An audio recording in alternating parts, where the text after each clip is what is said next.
Hola, soy Alejandro Franco y están viendo y escuchando Common Sense Records Presents. CSR Presents. Hola, mi nombre es Mar Varela y este es otro episodio más de Common Sense Records Presents. Hoy estamos con Alejandro Franco, fundador de Common Sense Records, DJ y productor. Hola Alejandro, ¿cómo estás? ¿Cómo estás, Mar? Muy contento de estar aquí ahora de este lado, en otra silla, en el mismo lugar. Ya tocaba. Oye, pues cuéntanos más. A mí me interesa mucho saber sobre ti, cuánto tiempo llevas con este proyecto y en general como inmerso en el mundo de la música electrónica. Bueno, en el mundo de la música electrónica, muchos años. Realmente con el proyecto de Common Sense he logrado compaginar muchas cosas que he hecho a lo largo del tiempo. Yo soy periodista de formación, sobre todo persona de radio. Esa es mi gran pasión de toda la vida. Y cuando me di cuenta que ese era el camino que quería seguir, justamente como que las primeras cosas que intenté hacer, incluso antes de hacerlo de manera profesional, sino en la escuela, tenían que ver con música electrónica, porque era una tendencia, un momentum en los 90 muy importante para la industria de la música electrónica, no solamente en el mundo, sino en México. Y bueno, pues eso permeaba a mucha gente que igual estábamos descubriendo de qué iba, ¿no? También a partir de la radio, pues tengo una formación mucho más amplia que solamente hablar de música electrónica. La verdad es que diferentes espacios que he ocupado en diferentes medios me han llevado a hablar de otros géneros, de mucho rock, de temas un poquito más alternativos o experimentales, quizás no del mainstream, pero que forman parte de un abanico más amplio. Pero es en la música electrónica donde siempre me he encontrado más cómodo, donde he tenido proyectos también longevos. Uno que seguramente mucha gente recuerda es un proyecto que hice para radio y para televisión con muchas otras personas involucradas, que se llamaba Más Nescafé. Y en ese proyecto, que básicamente era una disquera de música electrónica con una marca transnacional de café, pues había la intención de generar una cultura, de sacar discos, de hacer fiestas, en un tono quizás más en el lado comercial de la música electrónica de ese entonces. Pero bueno, me tocó estar muy de cerca de muchos DJs, de muchos productores, entrevistarlos, platicar con ellos, ver cómo el mercado y el ecosistema era muy diferente a ahora mismo. Antes era no tan común encontrar mujeres en la industria de la música electrónica activas como lo están hoy en día. Creo que hay muchas cosas que cambiaron para bien. Pero bueno, para contestar tu pregunta finalmente, realmente es a través de la radio que tengo el contacto y la posibilidad de decir, bueno, aquí creo que esto es un camino ya no solamente de hacer periodismo, sino de involucrarme de manera directa. Claro, y justo en ese momento del proyecto que mencionas fue cuando empezó como tu inquietud por también empezar a ser DJ, productor. O sea, ahí cómo fue, me gustaría saber en qué momento dijiste, a ver, vamos a intentar. Bueno, pinchar discos vino principalmente por la radio también, porque yo empecé haciendo radio musical. Luego me cambié a hacer radio hablada al paso de los tiempos, o un híbrido entre radio musical y radio hablada. Pero en el tema de la radio musical, creo que hay muchas similitudes con estar frente a un mixer, hablando en un micrófono y poniendo música, a cuando estás en un club en donde a lo mejor no tienes el micrófono, que hay quien lo tiene, pero estás poniendo música de igual manera. Yo no sé, lo veía como una forma natural. Y además en lugares como Reino Unido o como España, es muy común que los DJs de radio, que se les dice DJs incluso también, brinquen al otro lado y empiecen a tocar en fiestas o en festivales, claro, o en eventos. Y siguiendo esa escuela de mucha gente que admiro, no es una escuela tan común en México. En algún momento hubo un club en la Ciudad de México que se llamaba Imperial, y cuando abrieron ese club buscaron como a diferentes personalidades que estábamos en la radio o en la televisión o escribiendo en revistas y nos propusieron ir a poner discos. Y era como, no tienen que saber mezclar, vengan a poner discos. Entonces terminé 7 años haciendo una residencia 2 veces al mes poniendo música. Y era totalmente abierto, era una versión open format, lo que además vendía el lugar. Entonces tocaba una banda de rock o una banda alternativa y luego se subía un DJ y tocaba por 4 o 5 horas rock, hip hop, electrónica, dubstep, cumbia, un montón de temas y cosas, muy divertido. Y a partir de ahí, con la conexión, digamos, histórica que yo ya tenía con la música electrónica a partir de mi gusto o del periodismo, etcétera, fue como, ok, creo que quiero tocar música electrónica. Claro. Y entonces empecé también como residente en un club que existía en la Ciudad de México que se llamaba Rhodesia.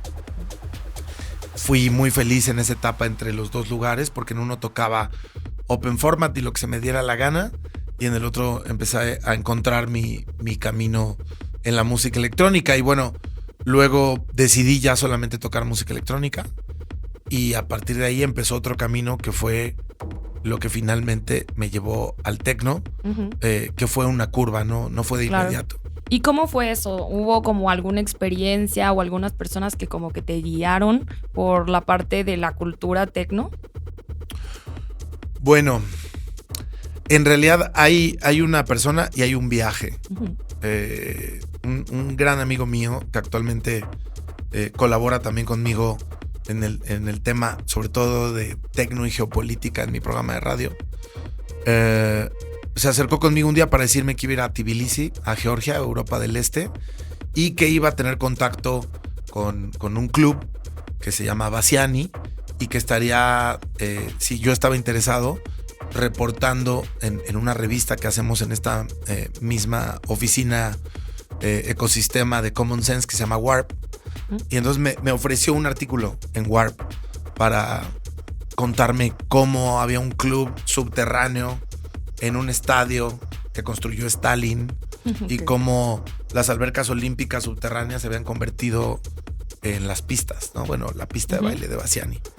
Y entonces cuando vino, hicimos un artículo muy bonito que publicamos en la revista que estábamos imprimiendo en ese entonces y luego vino un tema súper delicado en Georgia porque hubo una redada en Bassiani, cerraron el lugar y básicamente pues nadie sabía qué pasaba, incluso con los dueños.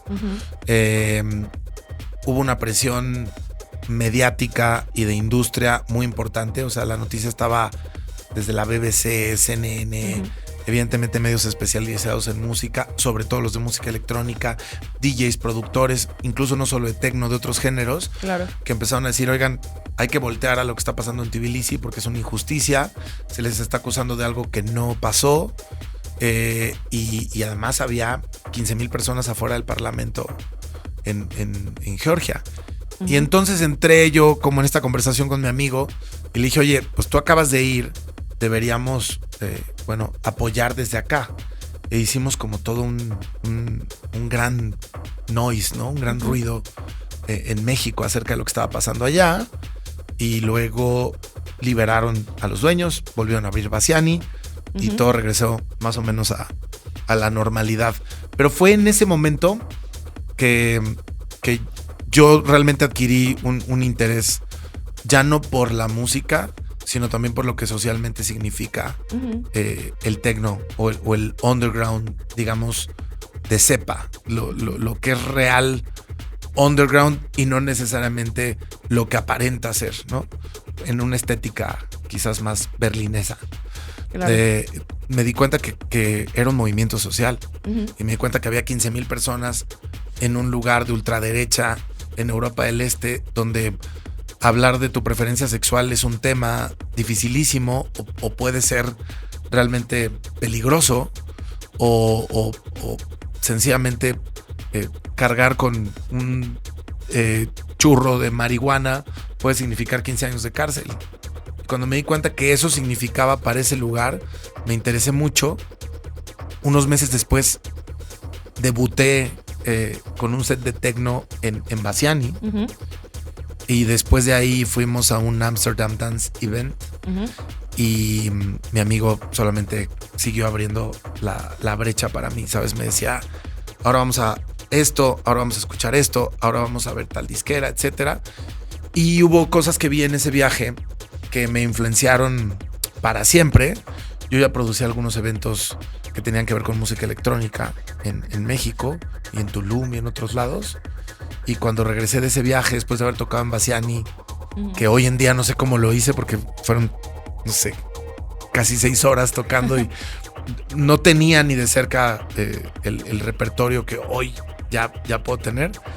Pero regresando de ese viaje decidí que el camino era otro. Claro, que era tu línea. Y entonces se definió Common Sense, que había nacido un año antes. Ujú. Súper. Yo aquí abonando justo como esta parte de la cultura underground, cuando entré al proyecto tú me mencionaste que el valor principal de Common Sense Records como sello es el valor cultural.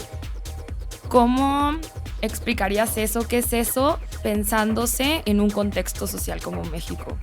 Y en el momento en el que está México en la cultura musical y electrónica. Yo creo fervientemente que lo único que nos va a sacar adelante como sociedad y como humanidad es sin duda el arte y la cultura y nuestra propia expresión y posibilidad de contar nuestras historias y de vernos al espejo a través de la creación. Y creo que México, igual que muchos otros lugares del mundo, hoy enfrenta muchos temas que tienen que ver con conflictos sociales, que tienen que ver con vicios sistémicos como el machismo o el racismo y tantas cosas más alrededor, como la violencia, como los malos gobiernos, que hoy en día tampoco sé si hay buenos, pero los muy malos y los malos. Y estoy convencido que el underground per se, como ente, no solamente estoy hablando de una fiesta underground, estoy hablando de los artistas plásticos que no son conocidos, estoy hablando de diferentes posibilidades del cine independiente, ¿sabes? De diferentes posibilidades de expresión que no están, que es el underground, pues es lo que está no arriba, en la superficie, no, sin romantizarlo, sencillamente es como donde se gesta una creación más libre, que no responde a intereses comerciales, etcétera. Claro. Y yo estoy convencido que ahí es donde ocurren pruebas, incluso sociales, que luego pueden funcionar en la humanidad, ¿no? Claro. Así como, no sé, nada que ver el ejemplo, pero como si en la Fórmula 1 prueban tecnología que luego incorporan a los vehículos de calle. Ajá. Siento que el underground prueba fórmulas que luego se pueden incorporar a la sociedad. La equidad de género, las pistas seguras. Exacto. Una mujer en México que vaya a un club en la noche sola y que nadie la moleste y que vaya a bailar y que se vaya de su casa y que llegue con bien, desgraciadamente hoy es un logro. Sí. Y debería ser una media. Debería ser algo que no tendríamos ni que platicarlo. Tendría que ser natural, pero no lo es. Sí, existen muy pocos lugares que tienen esa lógica, ¿no? Hoy en día, en el 90%, me atrevo a decir, de los clubs o centros nocturnos, no importa de qué género, en este país, creo que una mujer no podría hacer eso. Claro, a lo mejor el hecho de ir sola sí, digo, luego sí me gusta hacerlo, pero el que te sientas segura, el que no te el que solo quieras ir a escuchar música, por ejemplo. Sí, sin que alguien te mande un trago sí, o exacto. ¿No? O que lleguen y te traten de cotorrear o cosas así. Sí he encontrado espacios, pero son muy específicos, ¿no? Uno, aquí en Ciudad de México, justo fue Common Sense Records. En las fiestas de Techno Friday Night fue cuando dije, sí. Sí se puede. Sí, y sí existen. Para nosotros es eso. Yo lo veo como una posibilidad cultural. Usamos mucho una frase que es la ampliación de la percepción. Y no tiene solamente que ver con tus neurotransmisores o con la propia noche o la música o cualquier cosa que para alguien le ayude a ampliar su percepción. Yo creo que tiene que ver con nuestra propia percepción de nosotros mismos en la sociedad, de la sociedad hacia nosotros mismos y de qué podemos aportar o abonar, como tú dices, a una construcción social que nos saque adelante en medio de toda la mierda que vivimos, sobre todo como estamos rodeados de inseguridad, de corrupción, etcétera. Y creo que si bien los proyectos que ponen en la mesa cosas, digamos, como arriba, como más comerciales, digo, arriba de la superficie, son igual de válidos y también tienen que existir, y tampoco es ni romantizar ni odiar un lado ni el otro. Eso está muy bien que exista. Claro. Tiene que haber un contrapeso y lo que es arriba es abajo, y creo que eso es igual de importante. El mainstream tampoco sería el mainstream sin el underground. Claro. El mainstream se ha alimentado típicamente del underground. Cuando nace el rock and roll con Elvis Presley, que fue una jugada de pizarrón de Sam Phillips en los estudios Sun Records en Memphis, él está buscando que el underground, que era el blues de los afroamericanos y el blues del esclavismo, brincara a un mercado blanco a través de un personaje como Elvis Presley. Y ese es yo creo que uno de los ejemplos más claros de cómo el underground, que solamente le llegaba a un público y que estaba segmentado, no a la buena incluso, cómo eso encontró una traducción a que le llegara a mucho más gente. Claro. Y siempre lo he pensado igual. No puedes vivir, uno no vive sin el otro. Claro, esa dualidad. ¿Y cómo ves el panorama? Bueno, antes de eso, me da mucha curiosidad cuando entré al proyecto y ver como la calidad de las fiestas que tiene Common Sense. El nivel de artistas también que trae de la propuesta musical. ¿Qué ha sido, o sea, cómo ha sido esa experiencia a lo largo de estos años? Traer fiestas, pues, así, ¿no? O sea, de esa calidad, de esa magnitud en una sociedad como lo es México, y dos, Ciudad de México, porque cambia muchísimo al resto de las ciudades del país. También fue una decisión que lo que hiciéramos y lo que propusiéramos en nuestros eventos tuviera una entrega lo mejor posible y, si se puede, más. Sencillamente creo que nos basamos en algunos lugares favoritos de México y de otras partes del mundo, y tomamos esas referencias como algo que podíamos interpretar y podíamos generar. No es un solo lugar. Hemos hecho fiestas y eventos y proyectos en diferentes espacios, y lo que procuramos siempre son cosas muy básicas, como por ejemplo que haya una curaduría que haga sentido. Yo a veces uso la palabra serio, o sea, como que sea un booking serio, que realmente responda a un tema a partir del arte, de la música o de la propuesta de alguien, que suenen bien, que no haya mucha luz, y que la luz que haya sea para realmente abrirte una posibilidad de eso, de ampliar tu percepción y de estar ahí presente, ¿no? No en la fiesta por tomarte una foto, no en la fiesta, bueno, sí, claro, puedes ir a un cumpleaños, pero no es como que no vas ahí en un tema celebratorio de vamos a cantar todas las mañanitas. Claro. Y vamos a emborracharnos. No, es un tema de, no, vas a bailar, vas a vivir la música, vas a experimentar sonidos, vas a sumergirte en algo. Y eso lo hemos tratado de llevar. A veces nos ha salido mejor que otras. Pero es parte de la filosofía. Yo creo también que el underground no tiene que ser chafa. No tiene que oler a orines. No tiene que ser incómodo para ninguna persona, ni para mujeres, ni para hombres, ni nada. Los baños, lo que haces. Claro, también hay lugares que pues sencillamente tienen ciertas condiciones, y también hemos hecho lo nuestro ahí, pero parte de nuestra filosofía es que haya un underground digno, bien hecho, no peligroso. Claro. Y sobre todo de mucha calidad. Claro. ¿Y cuál ha sido el mayor reto? México tuvo una ausencia de la cultura underground y particularmente el techno porque como sé, el house está en todos lados en este país. Está donde vas a comer, está en el taxi, está en la radio, está en las fiestas. Y a mí no es que no me guste el house, a mí me gusta el house, sobre todo como lo más clásico o lo más, no sé, cosas, lo más minimalista. Pero creo que el house tiene muchas ventanas y tiene muchas. Ahora mismo está sonando un montón de house alrededor nuestro y no lo escuchamos. Pero te aseguro que no está sonando techno. Y esa fue la misión. Ok, ¿qué está descobijado aquí?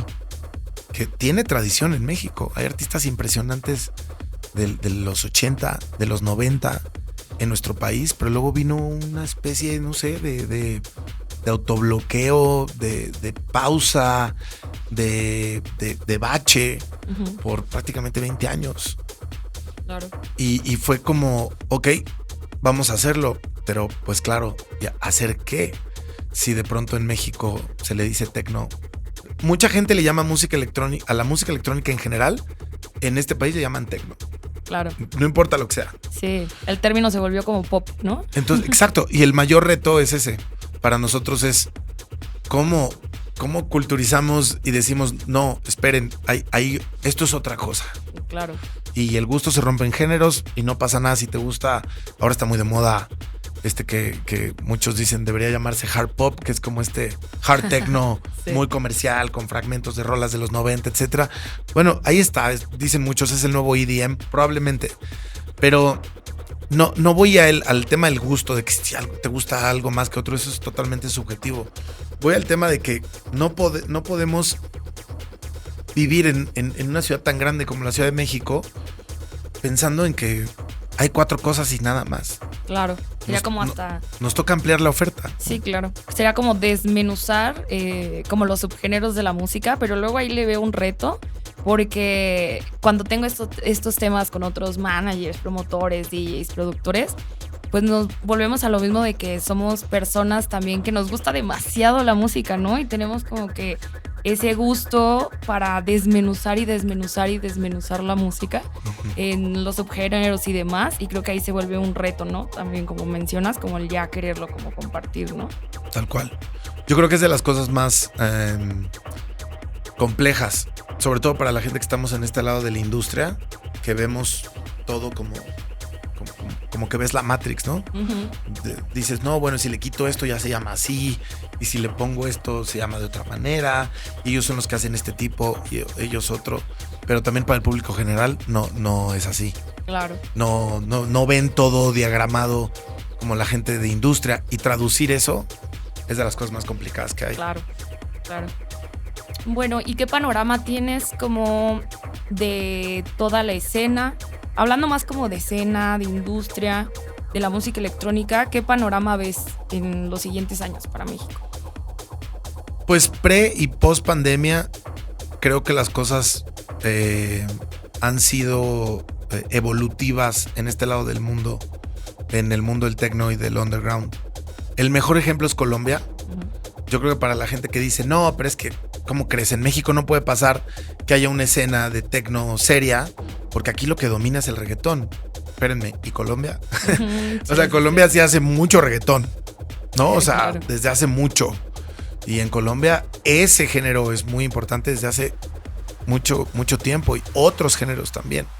Sin embargo, han habido personas que han creído en que una construcción hacia ese lado es viable, y hoy en día Colombia es un referente no del continente. Yo creo que es el mejor lugar del continente para el techno. Hoy Colombia es un referente en el mundo. Todo el mundo quiere venir, los artistas vienen y giran 2 o 3 semanas, cosa que no pueden hacer a veces ni en Estados Unidos.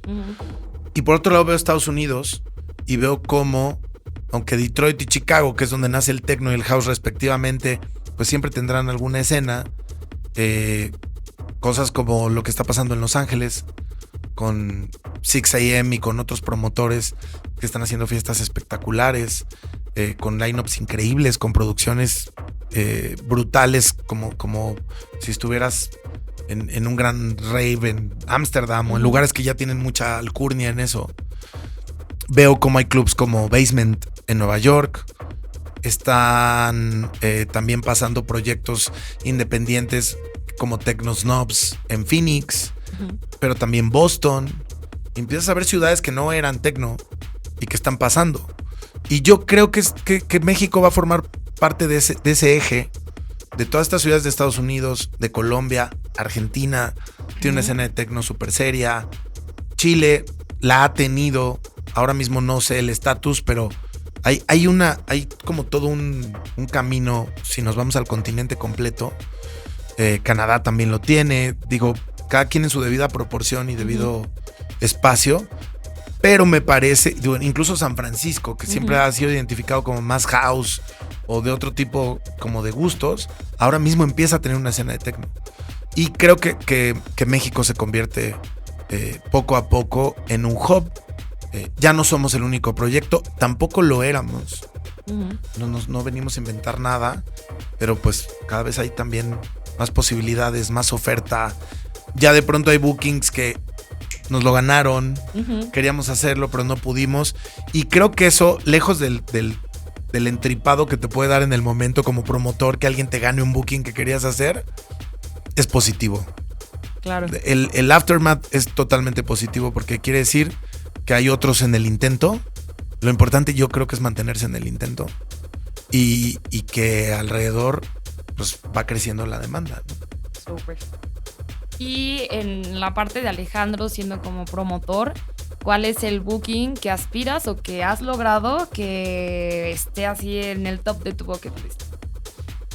Bueno, hemos logrado muchas cosas que estaban en el top de mi bucket list, como DVS One, ya 2 veces, como Oscar Mulero, y varios nombres más. No quiero tampoco ponerme a soltar nombres, pero esos 2 en particular para mí eran como, esto tiene que pasar y tiene que pasar pronto. Pero hay uno en particular y hablo casi cada mes con él. Y para mí es también una de las razones por las cuales me fui hacia este lado. Y es Enrique Sbreca, que ese es el proyecto Sbreca, que es el dueño para mí de la mejor disquera de música electrónica que existe, que se llama Semántica, en España. Cuando escuché un show que es de Semántica en aquel viaje que te conté, fue cuando me quedó súper claro para dónde iba. Y es el sonido del techno que más me gusta, más contemplativo, más mental, más hipnótico, más profundo. Y entonces llevo un buen rato invitando a Enrique. Nos conocimos en Madrid y hablamos muy seguido, hablamos mucho durante la pandemia. Lo tengo en alta estima y seguimos encontrando el momento. Pero ese es mi booking desde el principio. O sea, si tú me preguntaras quién hubiera sido el primer DJ productor que hubiera buqueado ever, que aparte no nos fue mal porque el primero fue Peter Van Hosen y fue espectacular, y luego DJ Nobu y bueno, Wate Garashi, los japoneses, Takakito. Hemos tenido posibilidades increíbles que hemos tomado, porque también las posibilidades pueden estar ahí y nosotros no los hubiéramos traído, pero decidimos traerlos. Pero ese es Breca. Ese sería mi...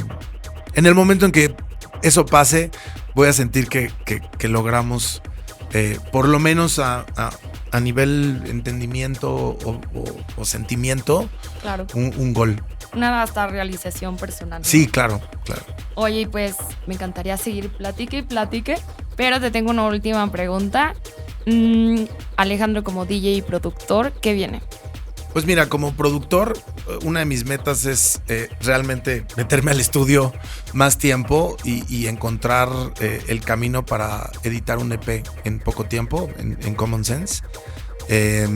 Yo de base soy diseñador de audio. No lo practico ahora mismo como lo practiqué hace años, sobre todo en la radio. Y me gusta mucho el pensar en generar producción, no solamente de música, sino, ¿sabes? De sonidos, de ambientes, de cosas. Entonces estoy conciliando hacia dónde va a ir eso. Las cosas que he editado en Common Sense ahí están. Son pocas, muy puntuales, pero para mí es parte de ese camino. Justo por mi formación, creo que soy más DJ que productor. Creo que también desde pinchar discos puedes generar otras cosas. Y creo que también es un arte. También creo que es crear y generar cosas. Es increíble que un mismo track lo puedan tocar 4 personas y que suene distinto, claro, ¿no? Eso te habla mucho de la energía que que tiene que ver con pinchar. Me gustaría pinchar más en México, no solamente en nuestros eventos en Common Sense o de vez en cuando aquí y allá. Me gustaría pinchar más en mi país porque también creo que esa es parte de la misión y creo que vienen cosas muy interesantes fuera de México. Firmé recientemente con una agencia en Barcelona que se llama Noni y estamos planeando cosas para Europa, para Colombia, para Estados Unidos, así que muy contento por lo que viene. Creo que se va a ir dando. También a mi percepción alrededor de México, pues también la cultura y tendencia en la electrónica techno ha estado creciendo. Entonces se va a ir dando, Sí. se va a ir dando, estoy segura. Pues muchas gracias por contarnos todo. Qué interesante trayectoria y vida. Y pues gracias a todos los que nos escuchan siempre. Y este fue otro episodio de Common Sense Records Presents.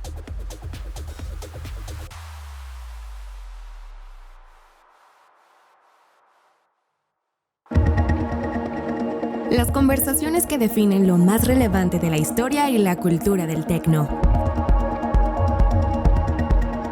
CSR Presents. CSR Presents. Una producción de Warp y Common Sense Records.